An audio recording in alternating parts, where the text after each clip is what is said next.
Me rompí el tendón de Aquiles. Tengo que retroceder un poco para contaros qué pasó. Estaba entrando por fin en el mundo del espectáculo después de mucho trabajo, mucho esfuerzo, desconocimiento, no tener gente ni saber cómo funciona el sector. A nivel familiar nadie ha estado en este sector, por lo tanto tampoco tenía ese apoyo de entender cómo funciona o de verdad pensar que me puedo dedicar a ello. Por lo tanto fue bastante frustrante y cuando por fin empiezo a conseguir contactos, empiezo a entrar en el mundillo, hago algunos pequeños shows. Por ejemplo, aquí os dejo unos ejemplos en el mundial, creo que era la semifinal o la final del mundial de balonmano femenino. Hicimos un pequeño show con una empresa, que fue con la empresa con la que a posteriori os voy a contar que me fui a otro sitio y me rompí el Aquiles. Y me contrataron para hacer un show para la semifinal o la final del mundial. Era una actuación grupal con mucha gente y básicamente pues habíamos 4 acróbatas saltando, habían chicas colgar de unas escaleras, mucha danza, fuego, etc. Pero bueno, todo esto fue un comienzo. Hice algunos pequeños shows de straps con mi compañera. Aquí os dejo también algún vídeo y todo esto era empezando, aceptando condiciones de mierda, aceptando dinero de mierda, pero al final por un lado hay que empezar, y bueno, este fue el comienzo. Pero cuando empecé a entrar realmente en el espectáculo, ¡pum!, tengo un susto y me rompo el Aquiles. Os voy a contar un poco exactamente cómo pasó, dónde estaba, qué estaba haciendo, y luego os contaré a posteriori las fases. Os voy a contar también cómo fue después y os voy a contar cómo estoy a día de hoy, las secuelas que tengo y en el mundo de la actuación cómo estoy. O sea, me rompí, pero no quiere decir que eso me parara. O sea, estaba en el momento de inicio y fue una hostia muy grande, pero no quiere decir que esto me paró. Todo lo contrario, de hecho. Bueno, voy a comenzar con el contrato donde me rompí. La empresa que os cuento que hice el mundial, hice alguna actuación más con ellos, decidieron hacerme una oferta para irme a Arabia Saudí con ellos. Vale, para mí esto era una novedad enorme. O sea, yo siempre había soñado con viajar por trabajo, que me pagaran por viajar, o sea, eso era una locura. Y cuando me hicieron esta oferta fue básicamente ir a grabar un reality a Arabia Saudí, que ahora os contaré en qué consistía. Pero bueno, básicamente las condiciones te pagan todo, obviamente, vuelos, hoteles, comidas, etc. Eran unos 25 días, si no recuerdo mal, no sé exactamente, y a todo pagado y te pagan 100 euros al día, ¿vale? 100 euros al día en ese momento era como wow. O sea, me voy a ganar en 20 días, pues 25 días, como 2.500 euros. Para mí en ese momento era una locura poder ganar esa cantidad de dinero haciendo acrobacias. O sea, era que no me lo creía. Por lo tanto, obviamente dije que sí, ni negocié, ni pregunté nada, dije sí, para adelante. Por lo tanto, ahí comenzó una aventura. El reality al que fuimos a Arabia Saudí, exactamente a Riyadh, era un reality que se llama Ramen no sé qué, no me acuerdo muy bien el nombre, no os voy a mentir, os dejo aquí una imagen, que lo que hacíamos era grabar un reality para el Ramadán, lo televisan solo en Ramadán. Este reality, este programa sobrevive todo el año simplemente haciendo este programa para el Ramadán. O sea, imaginaros la cantidad de gente que lo ve, la cantidad de dinero que se mueve para que puedan sobrevivir simplemente con una grabación de 20 y tantos días, que lo transmiten en esos días y se acabó. Ya está, y con eso sobreviven y ganan una cantidad de dinero brutal. Bueno, básicamente este programa lo que hace es traer a una persona muy famosa. En este caso fue Jean-Claude Van Damme. Os dejo aquí algún vídeo también. Yo no pude grabar con él porque me lesioné bastante pronto, pero compañeros entrenando o grabando vídeos de broma con él. Y básicamente lo que hacían era, con este actor de fama mundial, pues llamaban a pequeños famosos de la zona, como por ejemplo futbolistas, cantantes del momento, modelos, lo que fuera, y los llevaban al medio del desierto. Vale, vamos a aclarar esto. Estábamos literalmente en medio del desierto. Es verdad que las condiciones que teníamos eran muy buenas y a la vez muy malas, ¿vale? Voy a aclarar, muy buenas en el sentido de que te lo pagan todo, teníamos un hotel de lujo y era la hostia. Tal cual. Malas, porque el rodaje era en medio del desierto, estábamos a 1 hora del hotel, ponía un autobús que íbamos a las 6 de la mañana para estar en la zona del desierto para poder maquillarnos, teníamos una carpa gigante, más o menos bien acondicionada, pero bueno, estaba en medio del desierto, ¿vale? Pero las condiciones eran relativamente malas. ¿Por qué? Pues estábamos en medio del desierto, salías de la carpa, mucho calor. Nos daban el stand-by para estar preparados como 1 hora antes de que empezara la acción. Por lo tanto, nosotros estábamos preparados para hacer la acción 1 hora antes, bajo el sol, en pleno desierto. O sea, era una locura, deshidratados, con botellitas de agua así, de este tamaño. deshidratados. Por lo tanto, todo esto se va acumulando. Bueno, voy a contar primero en qué consistía exactamente el reality y luego os desarrollo lo que pasó. Como os estaba contando anteriormente, básicamente lo que hacían era invitar a un famoso de la zona para hacerle una broma. El gancho era, vas a grabar un anuncio con Jean-Claude Van Damme y luego pues venderemos ese anuncio. Por lo tanto, la gente iba ilusionada. Les metían en una caravana y les maquillaban, les presentaban a Jean-Claude Van Damme y ya está. Después de esto, lo que hacían era bajarle de la caravana y, bueno, vamos a grabar un spot. Si era un futbolista, pues con un balón. Por ejemplo, os dejo aquí vídeos de ejemplos que grabamos. Y esto básicamente lo que hacían. Hablaban, pam, pam, pam, y llegaba Jean-Claude Van Damme, se presentaban, no me acuerdo exactamente qué hacían, y ahí se acababa, ¿vale? Lo que hacía Jean-Claude, se ponía una máscara. Y en ese momento lo que hacían era distraer al famoso y cambiaban al famoso, a Jean-Claude Van Damme, por el presentador del programa. El presentador del programa hay que decir que es un cabrón que lo que quiere hacer es putear, pero putear a unos niveles que lo que tenemos entendido como broma, eso se pasa todo. Y luego después de eso le metían en un coche, ¿vale? Que habían montado un escenario enorme, ahora os cuento, le metían en un coche que le tenían totalmente transformado y lo metían con un piloto profesional, dos chicas y el presentador con la máscara, que era en teoría Jean-Claude Van Damme, pero no, era el presentador.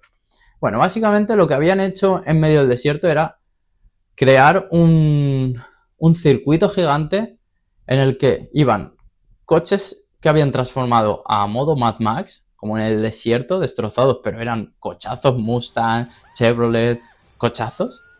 Y lo que hacían era en ese circuito ir chocando coches, aparecían coches, motos, saltaban unos por encima de otros, explosiones, pero explosiones reales, explosiones que flipas.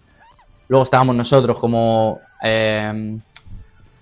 actores de riesgo, que lo que hacíamos era básicamente en escenas que el coche paraba, pues saltar por encima de los coches. Nos decían literalmente pegar al famoso, pegar para acojonarlo, o sea, literalmente pegar al famoso para acojonarlo. O sea, con esas palabras era como, ¿perdona? Bueno, aquí os dejo ejemplos de los ensayos, de cuando llegamos nosotros al desierto, lo primero que nos dicen es, subir a los coches, vamos a hacer el circuito, vais a ver lo que está pasando y vosotros pues improvisáis y veis qué podríais hacer, qué podríais aportar y fuego. Vale, esto es un ejemplo de lo que estábamos haciendo. O sea, cuando subimos al coche y fue como, ¿qué cojones está pasando?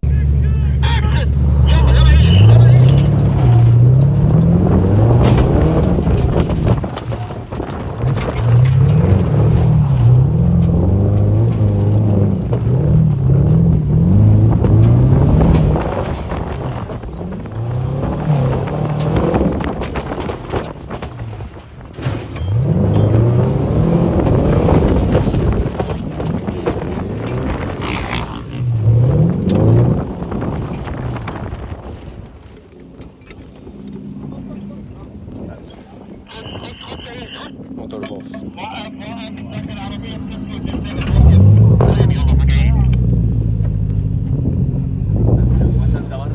Sí, a mí también, ¿eh?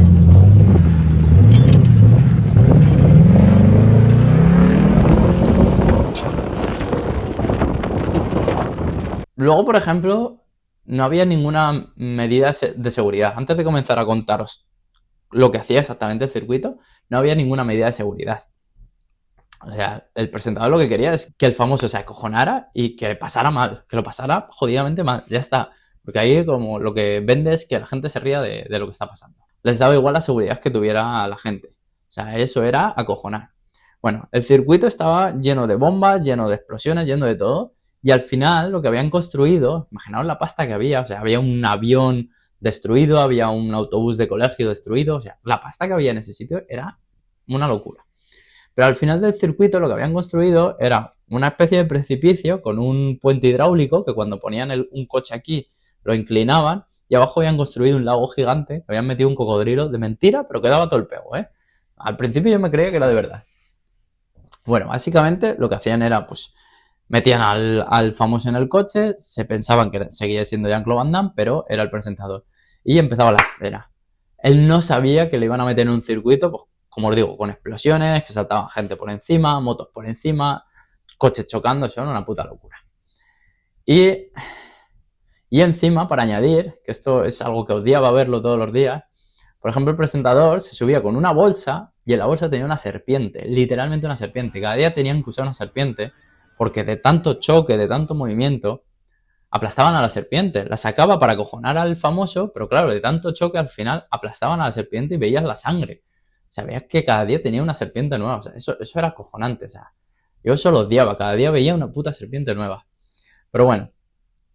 Y básicamente había un circuito de explosiones, gente saltando por encima, y lo que hacíamos nosotros básicamente era que llegaba un momento que el coche se paraba, nosotros saltábamos al coche, os voy a dejar por aquí vídeos, literalmente pegábamos al famoso porque nos lo pedían, y luego ya nos íbamos y seguía el circuito hasta que había un momento que había un choque de dos coches y paraban, ¿vale? Cuando paraban es como que se había parado la escena, le decían que era una broma. Y luego al final lo que hacían era volver a meterle en el coche y decían, bueno, vamos a rodar esto ya así de verdad, tranquilos, no sé qué. Y era cuando, sin avisarle ni nada, se le llevaban al puente hidráulico que os he contado y ponían el coche totalmente en vertical para acojonarle, para darle la sensación de que se iba a caer y que se iba a morir. Después de esto, cuando el coche ya estaba así, lo recuperaban y bueno, básicamente lo que hacían era devolver el coche a tierra. Se bajaban del coche y se quitaba la máscara. El famoso veía que era el presentador. Todo el mundo conoce a este presentador por lo visto. La mayoría de la gente le pegaba. Yo creo que esto era de broma, porque yo creo que sabían quién era y sabían lo que iban a hacer, pero estaba todo un poco montado. Pero bueno, había gente que hasta lloraba. Por lo tanto, no sé hasta qué punto sabían si era real o no era real. Pero bueno, eso ya nos daba bastante igual. Bueno, a lo que voy con todo esto también era el tema de las medidas de seguridad que tenían ahí, que eran nulas. Voy a ir por partes, ¿vale? El tema del hidráulico lo habían construido un equipo australiano.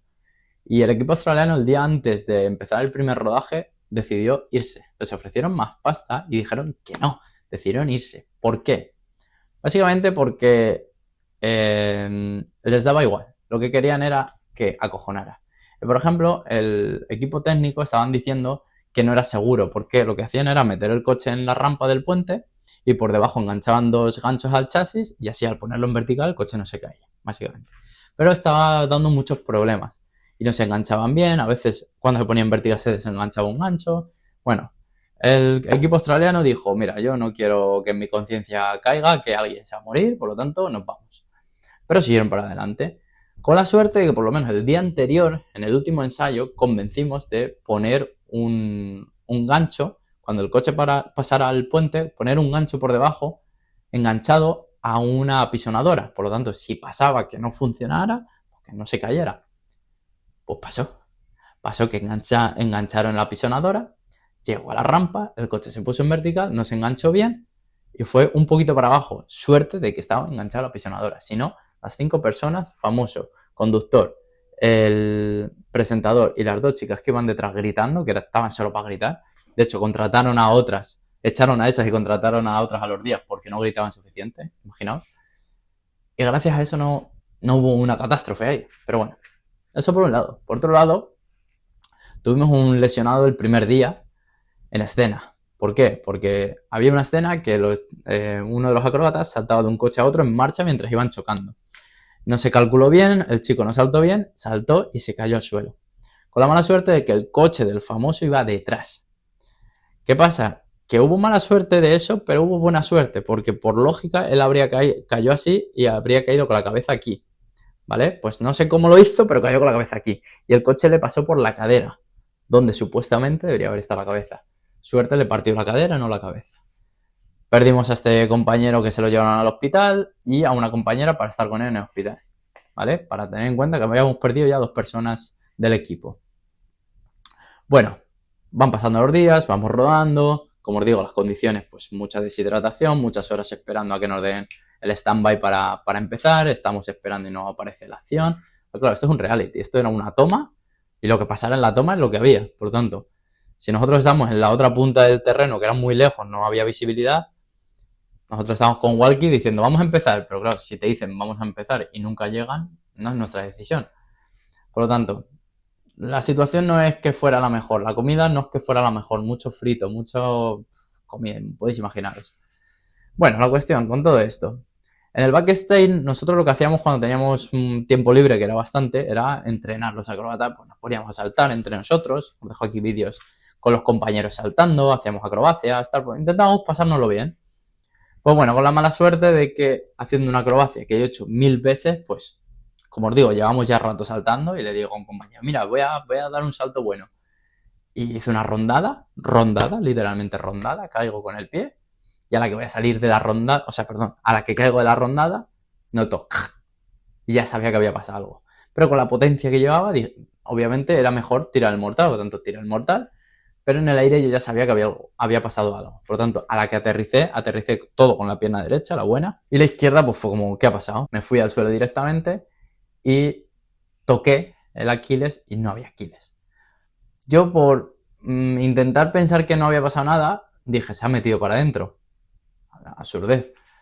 Literalmente el Aquiles se me había subido a casi la corva, o sea, se había roto y se había subido, pero en ese momento yo no noté nada y dije, bueno, a lo mejor lo que ha pasado es que se ha metido para adentro. Efectivamente se había roto, que era lo que también estaba pensando.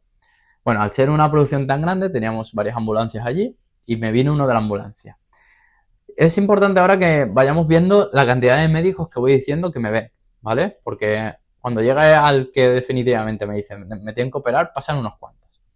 Bueno, el primero que me ve es el de la ambulancia. Y básicamente lo que me dice es, te lo vendo, vete al hotel y si te duele por la noche vas a urgencias. Y le dije, de primera, según llegó, me he roto el tendón de Aquiles. Y su respuesta fue esta. Fue como, me he roto el tendón de Aquiles, quiero que me lo vean. Bueno, se lo tuve que decir como varias veces hasta que dijeron, vale, llevarle al hospital. Recordaros que estoy en Riyadh, no conozco a nadie. O sea, tengo solo el equipo, no conozco nada de allí. No conozco la lengua. Mi inglés en ese momento era un poco más o menos. Bueno, me llevan para allá con el vestuario puesto, el maquillaje, todo.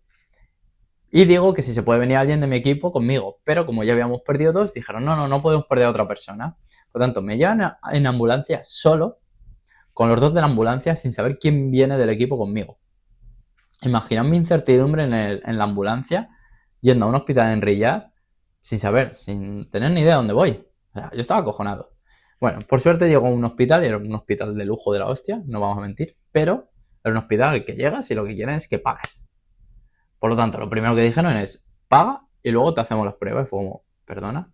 Por suerte, a los 3-4 minutos apareció alguien de producción. Alguien de producción, hablo que era como un niño de 15 años, 16 años, pero podía conducir o conducía, no lo sé. Y llegó y, bueno, él se encargó, lo pagó. El chico no hablaba inglés, no hablaba español, solo árabe. Imaginaos la conversación. Todo esto con traductor porque si no, no me entendía nada con él. Me meten a una sala y deciden hacerme una radiografía. Vale.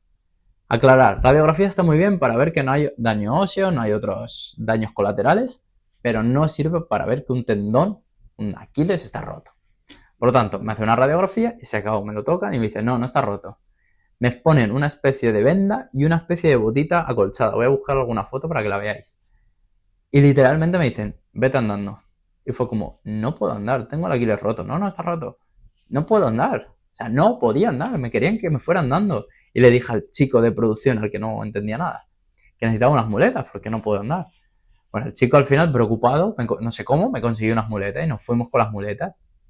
Bueno, básicamente en el hospital me dijeron, vete al hotel y reposa allí. Y yo dije, no, vámonos al plató, al desierto, y así veo a todos los compañeros y bueno, pueden saber que estoy bien. Bueno, llegamos allí al desierto, terminan la jornada ese día, aquí os dejo algunas fotos de ese mismo día, y nos vamos al hotel. Y esa misma noche me llega uno de los jefes y me dice básicamente que al día siguiente por la noche me han sacado un vuelo y me tengo que volver a España. Imagina mi sorpresa cuando yo pienso, hombre, ya me han dicho 2 veces que no es el Aquiles roto, obviamente yo sabía que estaba roto, pero te lo quieres creer. Y dices, qué putada, la primera oportunidad internacional de trabajar como artista, además en un reality que luego no sirvió para nada. Pero en ese momento, pues dices, pues yo qué sé lo que te puede deparar, lo que te puede salir de aquí. Yo qué sé, un bajón muy grande, muy grande. Y yo lo primero que hice en el hotel fue ponerme a informarme qué puede pasar si se me ha roto, si solo es una rotura parcial, pues ver todas las opciones que tenía para intentar hacer lo más rápido posible una recuperación. Obviamente sin saber qué había pasado todavía. Pero nada, al día siguiente me sacan un vuelo y básicamente me mandan para el aeropuerto. Una cosa buena que tuvo este viaje es que me sacaron un vuelo en primera, al menos el primer vuelo. Hice un vuelo de Riyadh a Londres, Londres-Madrid, Madrid-Alicante. Pasar todos los controles de seguridad con una silla de ruedas, con alguien que te empuja y con dos muletas, es como la hostia, porque pasa súper rápido, te dan prioridad y, bueno, subes al avión el primero. En ese aspecto fue todo muy bien. Y la suerte también que tuve de que el primer vuelo, que fue Riyadh-Londres, fue el más largo, no me acuerdo las horas, pero bastantes, como 7, 8, incluso 10, no me acuerdo. Fue en primera. Yo nunca he viajado en primera y eso la verdad es que lo agradecí mucho porque me pude tumbar, pude dormir, pude descansar. Por lo tanto, eso es lo único positivo que puedo decir. Y luego, pues como os digo, Londres-Madrid, Madrid-Alicante. Pues una experiencia un poco rara. Pero bueno, vamos con la parte de que llegué a Alicante. Llegué a Alicante, yo el coche lo había dejado en las inmediaciones de la empresa, por tanto, no podía ir a por el coche, no podía conducir, obviamente. Y yo, donde vivía en ese momento, que era Elche, no tengo familia. Ahí estaba viviendo mi primo y tengo amigos, pero no vive nadie, ningún familiar.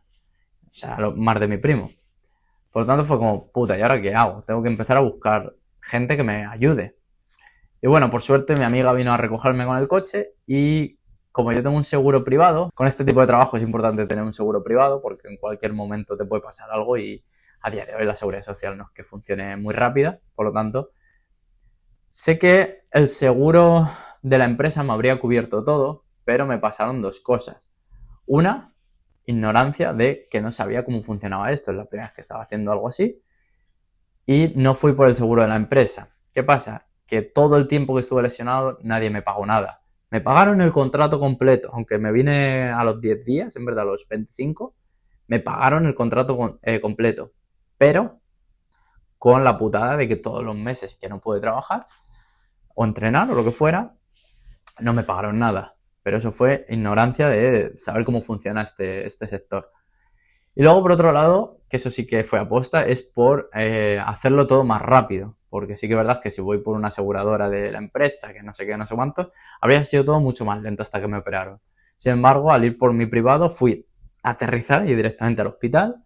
Me vieron y aquí voy con otra parte de la historia. Lo primero que hice llegar a Alicante fue irme al hospital.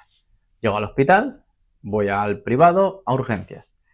Me cogen rápido y me ve la persona de urgencias, literalmente, y el médico que estuviera de urgencias. Y me lo empieza a tocar. Empieza a tocar el tendón, tal, y lo que me dice es que no está roto.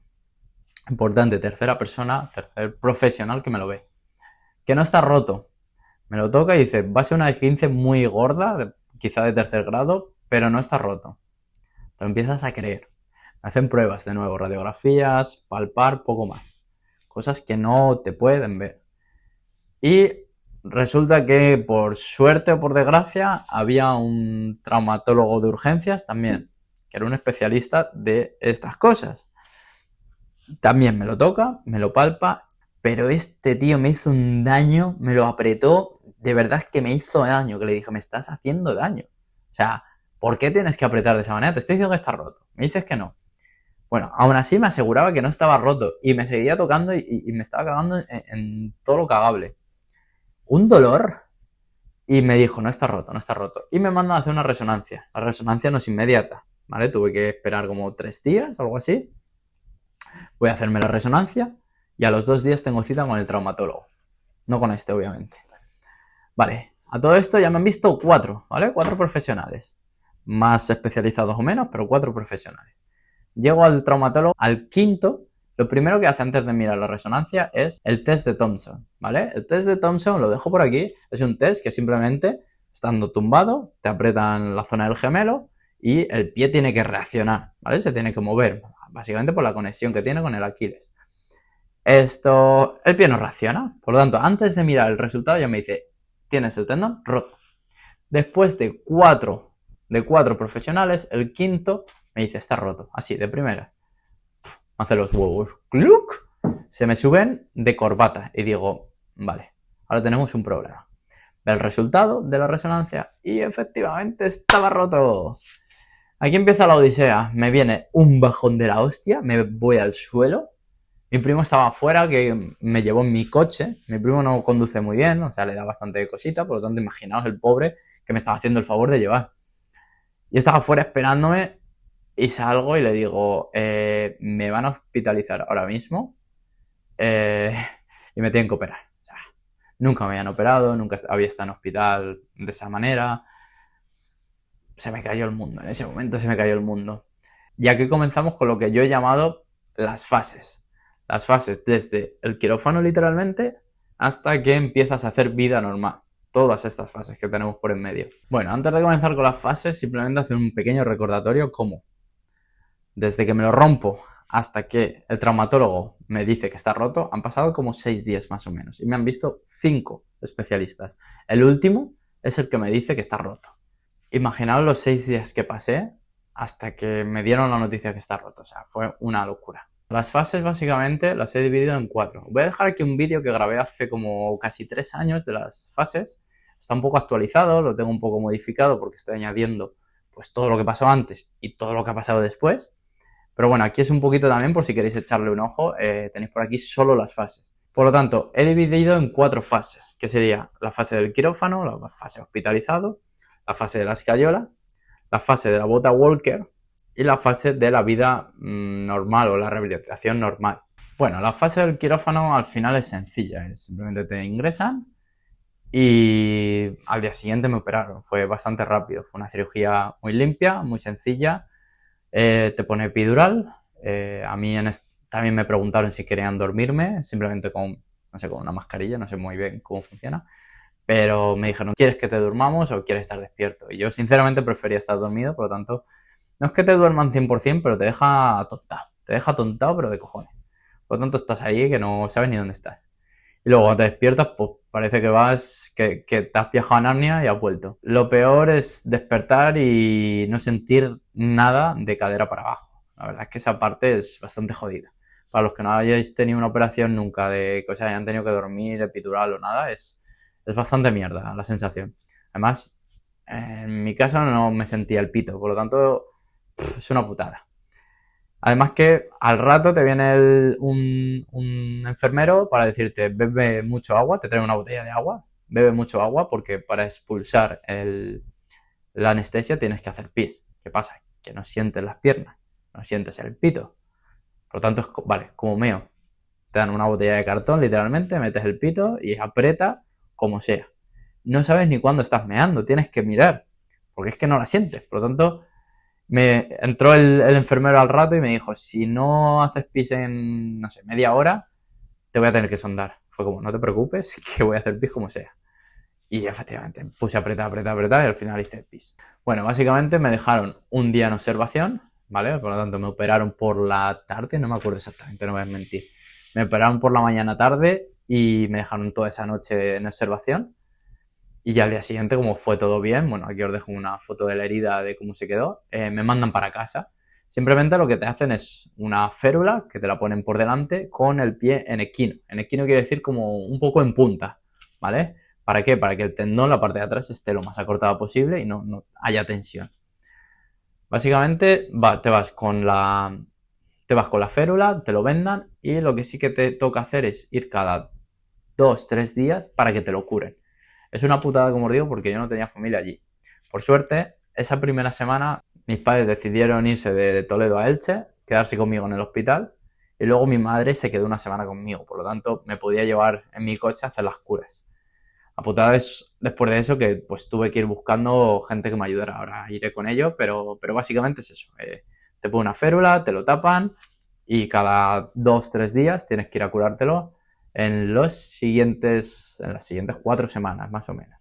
Bueno, voy con la fase de la escayola. Esta fase para mí creo que la catalogo como la peor. La peor, ¿por qué? Porque básicamente no puedes hacer nada. No tienes escayolada, no lo puedes mover, no puedes empezar a fortalecer, no puedes hacer nada con esa zona, ¿vale? Quiero que tengamos cuidado con mis palabras. Con esa zona es con la que no podemos hacer nada. ¿Con el resto del cuerpo? Sí. Me dieron en alta en el hospital y me fui a casa. Y cuando llegué a casa yo decidí ponerme a entrenar. ¿A entrenar la pierna? Obviamente no, para entrenar el resto del cuerpo. Por lo tanto, si sabes entrenar con mucho cuidado, porque va a haber mucha gente que se pueda poner hater con todo esto, pero hay que entender que el resto del cuerpo sí se puede trabajar. Obviamente hay que tener cuidado de no apoyar el pie, de no estar moviendo mucho para un lado o para otro. Pero el resto del cuerpo lo puedes trabajar tranquilamente. Yo lo primero que hice, flexiones, con una pierna en vez de con las dos en el suelo.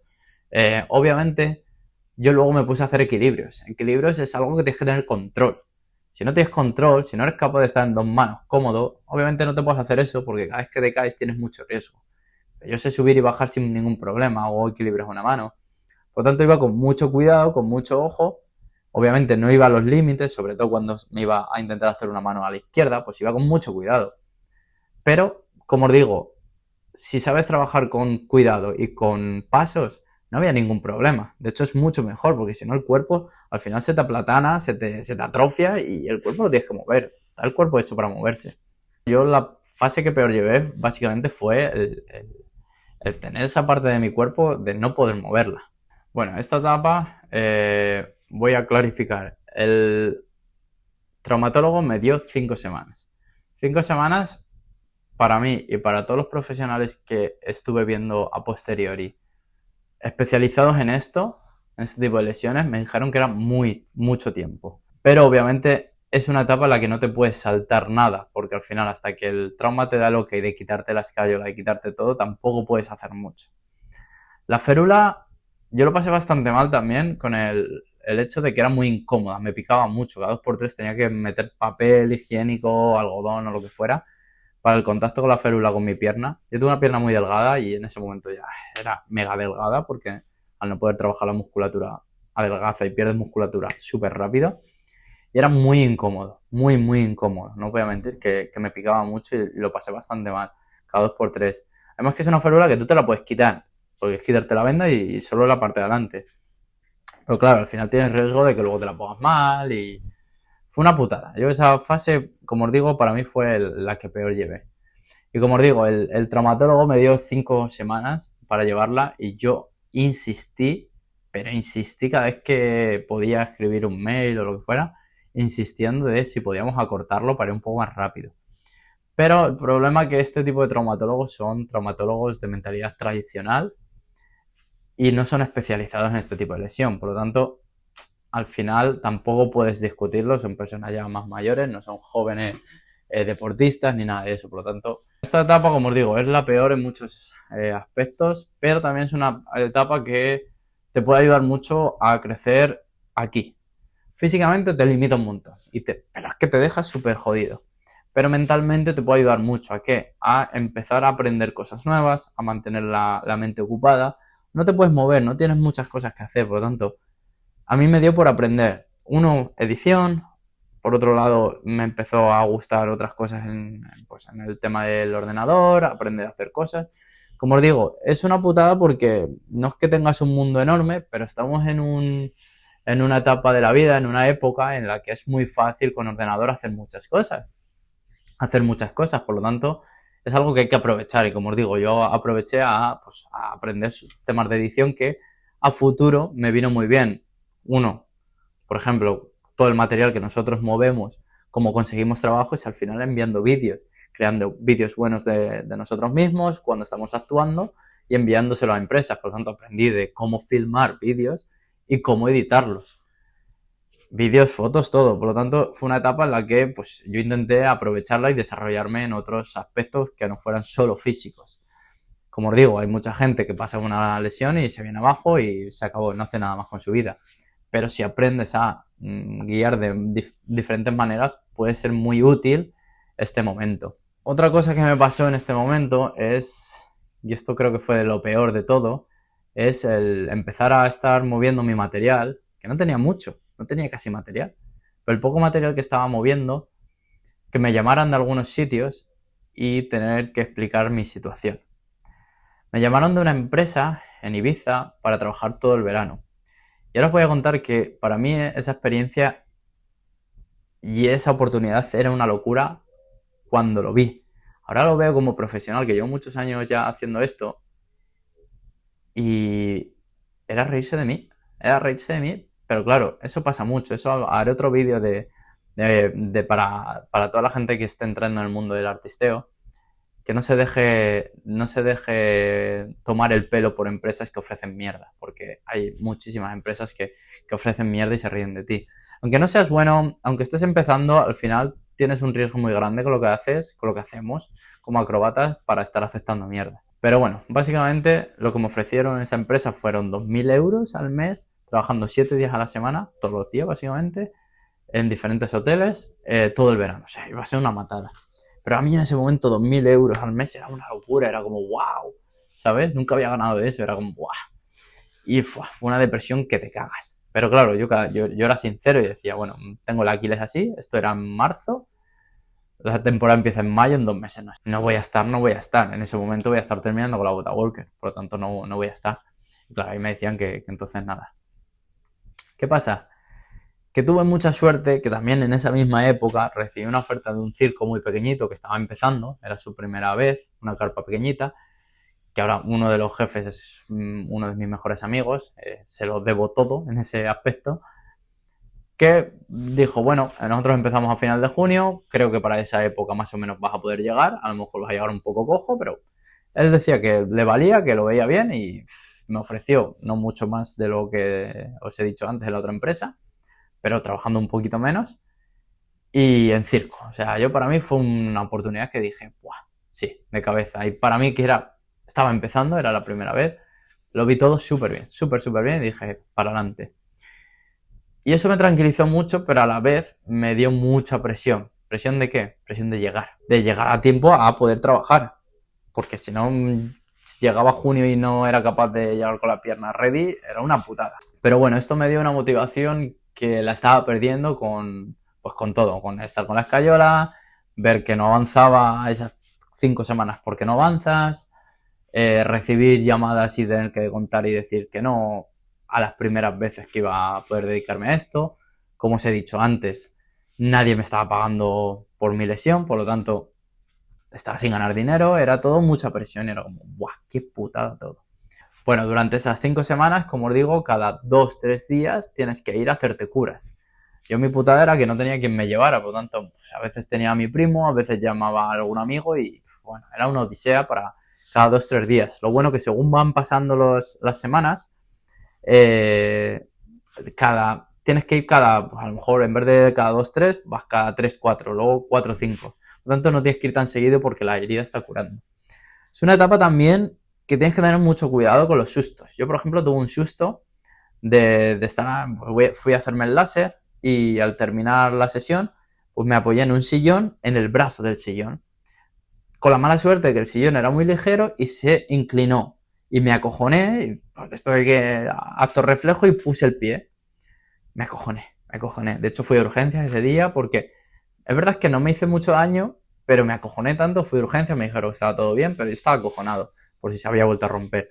Sí que es verdad que cuando te hacen esta operación, si va bien, normalmente te hacen como te lo refuerzan. Por lo tanto, que eso se vuelva a romper no vamos a decir que sea imposible, pero hostia, que es jodido, que a lo mejor lo tienes 4 veces más duro que el otro, ¿sabes? Que cuando lo tenías normal. Por lo tanto, lo que me decían siempre es que se te rompa va a ser muy complicado. Por lo tanto, llegando ya en este momento, terminamos las 5 semanas, voy al traumatólogo, me quitan por fin la escayola y empieza la etapa de la bota Walker. Bueno, comenzamos la etapa de la bota Walker. La bota Walker es un momento de ver la luz al final del túnel. ¿Por qué? Porque es cuando vas a empezar a progresar. Te quitas la escayola y tu pierna es un flan. Literalmente haces así y es un flan. Os dejo por aquí alguna foto, algún vídeo, pero es literalmente un flan. Por lo tanto, tener la bota lo primero que te permite es poder ir apoyando muy suavemente. Eso sí, la bota lo que tiene, os dejo por aquí algunas fotos, es una bota enorme, gigante, y dentro le pones cuñas, ¿vale? Que lo que hace es que te deja el pie como si tuvieras un tacón, ¿vale? Acolchadito. Y esas cuñas, cada semana tú le vas quitando una. Creo, no me acuerdo si eran 5 semanas o algo así. Y cada semana le quitas una cuña. ¿Para qué? Para que el tendón se vaya aplanando, ¿vale? Para que se vaya estirando y cada día lo fuerces un poquito más. O cada semana lo fuerces un poquito más. El traumatólogo tradicional te recomienda quitar una cuña por semana. Yo al principio lo respeté. Al pasar 2 semanas empecé a quitar las cuñas cada 5 días más o menos. Esto iba en función de sensaciones. No hay que ser bruto, no hay que decir, hoy me quito 2 de golpe, no. Sensaciones. ¿Hasta dónde me va dejando? Veo que puedo ir tirando. Además, yo lo que viene ahora, que es todo el proceso de rehabilitación, mi rehabilitación no se consistía solo en ir a la rehabilitación que me había mandado el trauma y ya está. Yo hacía rehabilitación por mi cuenta, rehabilitación con fisios privados. Yo me gasté la pasta para que todo fuera mucho más rápido. Bueno, básicamente con la bota Walker empieza todo el proceso de rehabilitación. Ya sea simplemente caminando por un lado, te empiezan a mandar sesiones de fisio, por lo tanto ya puedes ir al fisio, te meten corrientes, te dan masajes, empiezas a hacer ejercicios de movilidad. Otra cosa que me ayudó mucho son hacer muchos ejercicios con elásticos. Esta es la fase más importante para trabajar ejercicios con elásticos. Os dejo por aquí también ejemplos de otro vídeo que tengo por si queréis echarle un ojo. Ejercicios muy básicos que para esta fase en la que el que esté pasando por la bota walker le va a venir, que te cagas. Bueno, básicamente aquí tú decides cuánta caña le quieres meter. Yo, por ejemplo, por un lado iba al fisio que me mandó el traumatólogo, es el que me cubre el seguro, obviamente por aprovechar que es gratis. Y luego me busqué un fisio privado. En este caso yo me busqué el del equipo de fútbol de Leche, que son especializados. Al ser de fútbol siempre está con este tipo de lesiones. Por lo tanto, me fui por ahí y bueno, uno de ellos, el más especialista, me recomendó infiltrarme plaquetas. ¿Qué quiere decir esto? Básicamente lo que te hacen es sacarte tu propia sangre, limpia todo, dejan solo las plaquetas y te las meten literalmente directamente en el tendón. ¿Para qué? Para fomentar la regeneración, para favorecer la recuperación del tendón. Por lo tanto, te lo meten directamente en lo que sería el corte o la cicatriz, en donde te han hecho pues toda la unión del aquí. Y lo que hace, pues como os digo, hace que todo vaya todo mucho más rápido y más seguro. Problema que vale pasta, no me acuerdo si cada sesión era 300 euros y me hice 3 o 4 sesiones. Al final lo que gané en Arabia entre fisios y todo esto me lo gasté. Y bueno, me estuvo tratando también el fisio del equipo de Elche. Y nada más llegar, lo primero que me dijo el chico fue: ¿cuántas semanas hace desde que te operaste? Y le dije 5 semanas. Y dice: deberías haber empezado la rehabilitación bastante antes, hace ya por lo menos como una semana, por lo menos. Dije: ya, pero hasta que no me lo han quitado. Dice: no te preocupes, vamos a ponernos ya con ello, pero se ve que eres una persona deportista, por lo tanto deberías haber empezado bastante antes. Pero bueno, desde ese momento yo empecé ya, ¡pum!, a darle caña y me estuvo tratando, corrientes, etc. Y bueno, por ejemplo, una cosa que ayudaba mucho, como has perdido mucha recepción de la información, la musculatura ahora cuesta mucho hacerla entender que le llega la información. Una cosa que ayudaba mucho es con estos elásticos que os he enseñado aquí, con estos vídeos que los dejo otra vez por aquí, ayudaba mucho poner electrodos, que os podéis comprar una maquinita de electrodos que cuesta 20-30 euros, que no cuesta nada, para ponerte las corrientes en el gemelo para que le llegue la electricidad y así activarlo y a la vez mover con los elásticos para, como os digo, ir haciendo que todas las señales que manda el cerebro las reciba la musculatura y vaya todo mucho más rápido. A todo esto le añado que para desplazarme era una putada, es como os decía, todavía no podía conducir. Suerte que yo tenía una moto de 125 que no tiene marchas, no tenía marcha, pues ya no la tengo, con la que pues me tapaba bien la pierna para que no se viera y me movía con la moto. ¿Vale? Como os digo, en este momento ya empiezas a poder caminar, malamente, pero empiezas a poder caminar. Y pues al final te tenías que buscar la vida. Yo no podía estar dependiendo de gente que me pudiera llevar a los sitios, no me gusta estar molestando, por lo tanto me busqué la vida y al final pues fue un poco chanchullo hacer esto, pero lo hacía, no voy a mentir. A todo este proceso de recuperación quiero que aclaremos que cada persona va a ser totalmente distinta. ¿Por qué? Uno, por los hábitos saludables que tenga cada uno. Es totalmente diferente cómo va a recuperar uno que tiene una dieta sana con uno que solo come grasas. Luego, la genética. Cada cuerpo regenera de manera diferente, funciona de manera diferente, por lo tanto, va a influir mucho. Luego también el estilo de vida que tengas. No es lo mismo que yo me lesione, que estoy todo el día haciendo deporte, a una persona que no ha hecho deporte en su vida, que va a ser mucho más lento. Luego, aparte, a la hora de entrenar, le va a costar mucho más ponerse que lo que me costaría a mí, que al final era obsesión de recuperar. A mí lo que me afectó mucho era el pensar que tenía el contrato de circo que os he comentado antes. ¿Por qué? Porque yo iba viendo que iba recuperando, pero claro, se me iba pasando el tiempo para llegar a este contrato. Por lo tanto, era mucha presión de tengo que recuperar. Pero claro, no es algo que yo pueda decidir. Yo ya estaba haciendo todo lo que podía y todo lo que estaba en mis manos. Como os digo, yendo al fisio que me mandaba el traumatólogo, os dejo por aquí vídeos que eran muy graciosos porque era un sitio más de viajetes que otra cosa, pero tenían sus máquinas que pues te daban para hacer movilidad, tenían rampas, bicicleta y luego tenían máquinas con electricidad que ayudaban mucho. Y luego hacía mi rehabilitación por mi cuenta con elásticos, ejercicios de equilibrios. Os voy a dejar por aquí algunos vídeos también. Por ejemplo, haciendo equilibrio es un ejercicio muy bueno cuando ya estéis en una etapa fuera de la bota walker. Pero incluso al final de la bota walker ya se puede empezar a trabajar. Y como os digo, el ir quitando cuñas es un poco decisión de cómo os vayáis sintiendo. Obviamente no penséis que podéis quitar una cuña un día y al día siguiente la otra. Pero acelerar un poquito que no sea semana a semana. Como os digo, hay que tener muy en cuenta tu estilo de vida. No es lo mismo una persona súper deportista que una persona súper sedentaria. O sea, tenemos que ser realistas en qué etapa o cómo se mueve tu vida. Bueno, también es una etapa que del principio de esta al final mola mucho porque hay una diferencia muy grande. Cuando comienzas con la bota Walker, el pie está en punta y el tendón está súper rígido y no puedes mover. Sin embargo, cuando terminas con la Walker, hostia, ya puedes tener el pie plano. Os voy a dejar aquí algunos vídeos de los primeros días. Obviamente, eres como un robot, o sea, no puedes andar tranquilo, no puedes andar normal, es súper raro. Pero dentro de lo malo, pues es una sensación de cambio en cuestión de 4 semanas que es una locura. De aquí ya paso a la última fase, que sería la fase de la vida normal. La vida normal la llamamos vida en la que puedes caminar, puedes ir a los sitios, puedes conducir, puedes, como os digo, hacer una vida normal. Pero no quiere decir que estemos recuperados, ¿vale? En esas 4 semanas hemos conseguido dar movilidad al tendón, a la pierna, ganar musculatura, empezar a sentirnos más como estábamos antes.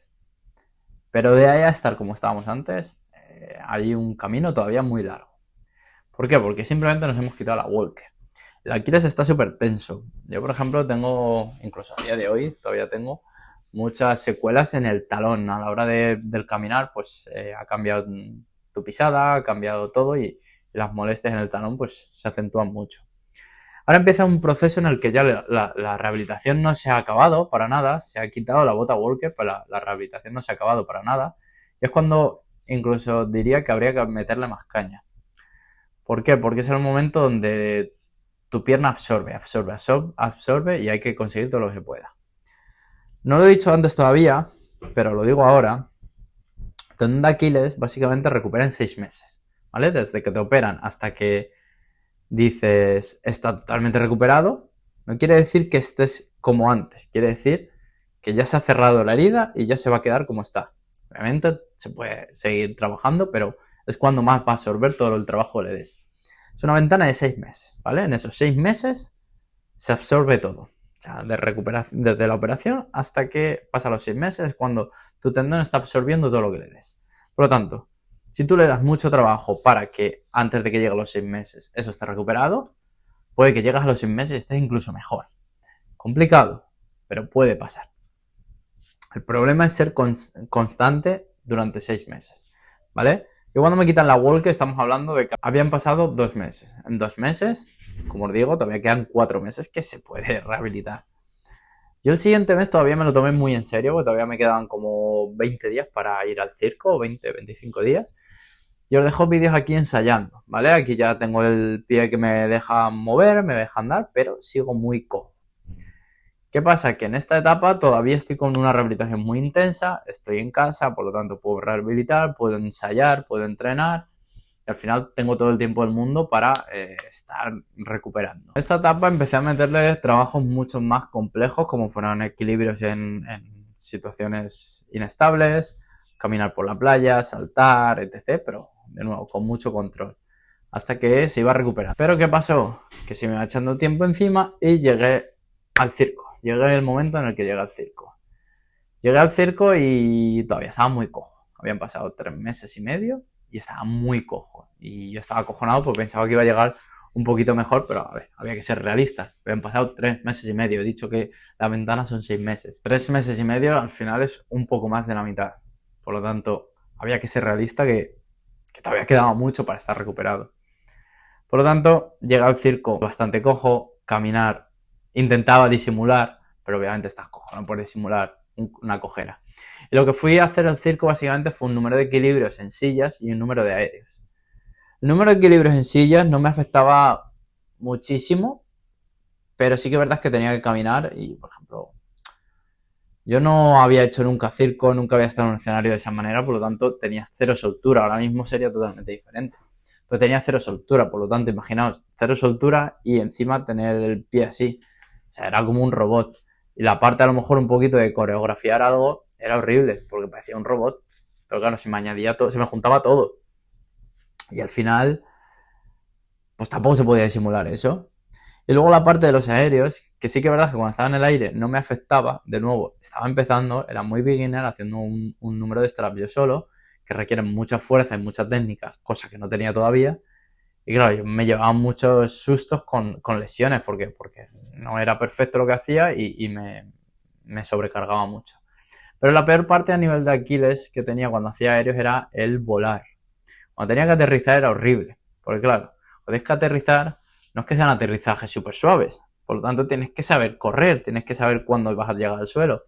Y teniendo el pie así era horrible, porque era pa, intentar aterrizar con una pierna, y cuando ya había frenado el aterrizaje apoyaba el pie malo. O sea, fue una época bastante mala, porque ya estaba trabajando, estaba haciendo mis sueños, pero claro, era la primera vez que me subía a un escenario yo solo, era la primera vez que estaba haciendo esas cosas, no tenía técnica, no tenía soltura, tanto parecía que me habían metido un palo en el culo y un palo en la pierna, o sea, se juntaba todo, por tanto era bastante complejo. Y otra cosa que hice muy mal, y esto sí que es algo que quiero destacar para que nadie le pase, es, aunque estés muy ocupado en este momento, no te das ganas, estaba muy cansado en una zona de playa donde hacía mucho calor, no dejen la rehabilitación.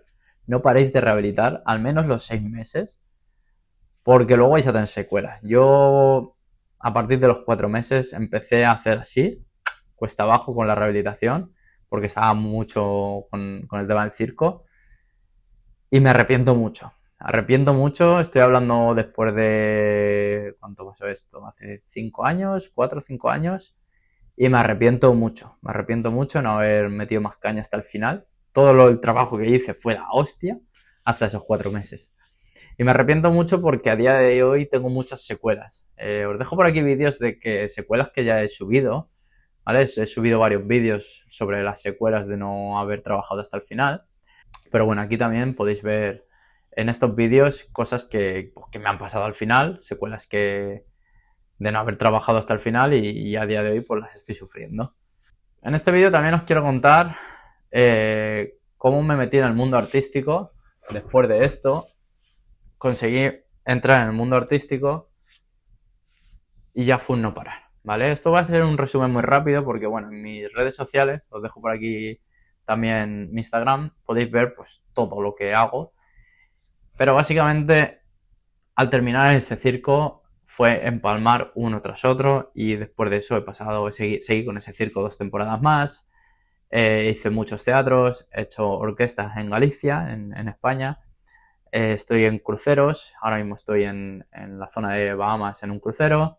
He estado en otro crucero, he estado trabajando en más circos. Por lo tanto, gracias a toda esa experiencia y esa oportunidad que me dieron en ese primer circo, voy a dejar por aquí el link también del Instagram de este circo porque se lo debo todo, se llama Circo Wow, el Gran Circo Wow. Se lo debo todo y la verdad es que los quiero a todos muchísimo. Y estos fueron los que me impulsaron y los que me dieron la oportunidad para que después de esto mi carrera no haya parado. Y ya no ha parado de crecer. Obviamente yo he trabajado sin parar a muerte. Ahora mismo estoy trabajando con mi chica en dúo. Paramos unos meses para poder prepararla porque ya era bailarina. Y ahora ya estamos modo non-stop. Ha sido mucho trabajo detrás.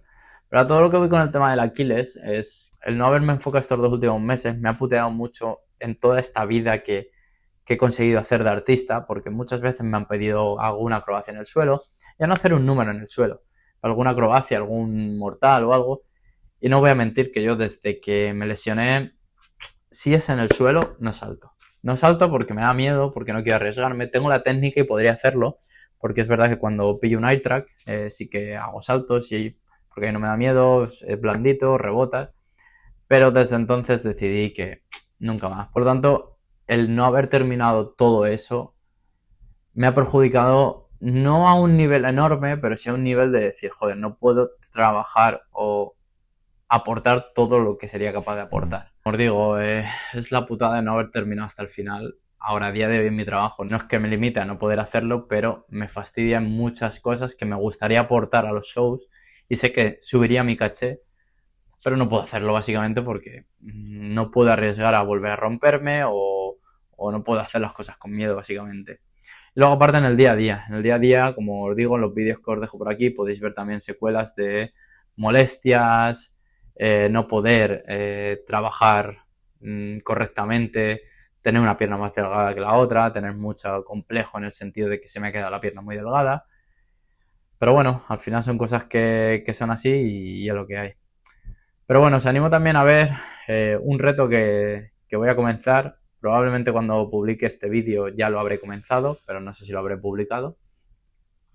En el que lo que voy a hacer es trabajar después de 5 años de la lesión, tomarme en serio 30 días de entrenar 30 minutos al día, ejercicios súper focalizados en el tendón. Por lo tanto, os dejaré por aquí los vídeos, os dejo por aquí el link para que podáis verlo. Va a ser un reto que para las personas que van a pasar, han pasado o estáis pasando por esta lesión, pues también puede ser un toque de motivación y también ayuda para hacer ejercicios que no requieran mucho. Van a ser simplemente, pues eso, 20-30 minutos con elásticos, simplemente con el peso, y que al final lo que van a hacer es eso, el ayudar a hacer una transmisión de la información hacia la pierna, ganar musculatura, ganar fuerza, etc. Por lo tanto, bueno, esto es un poquito toda la historia. Un poquito muy rápido la parte del final, pero no os quiero marear con todo lo del final porque quería explicaros el principio. Aquí tenéis, os dejo vídeos de todas las secuelas que tengo a día de hoy, podéis verlos por aquí. Y como os digo, lo que busco es ayudar a todos para que no paséis por los mismos errores que yo he pasado, esa ventana de 6 meses. No os quedéis en los 4 meses, terminad los 6 meses que son súper importantes. No os quedéis sin información de ejercicios, que a mí me pasó mucho de no tener información de cómo funciona, las etapas, cómo podría ayudarme. Por lo tanto, espero que con todo esto y con toda esta información os ayude, os motive y os dé todo lo que necesitéis, todas las herramientas para poder hacer una buena rehabilitación. Igualmente, necesitáis más información, podéis escribir y todo lo que pueda ayudar os contestaré en comentarios. Así que nada, muchas gracias y nos vemos en el siguiente vídeo.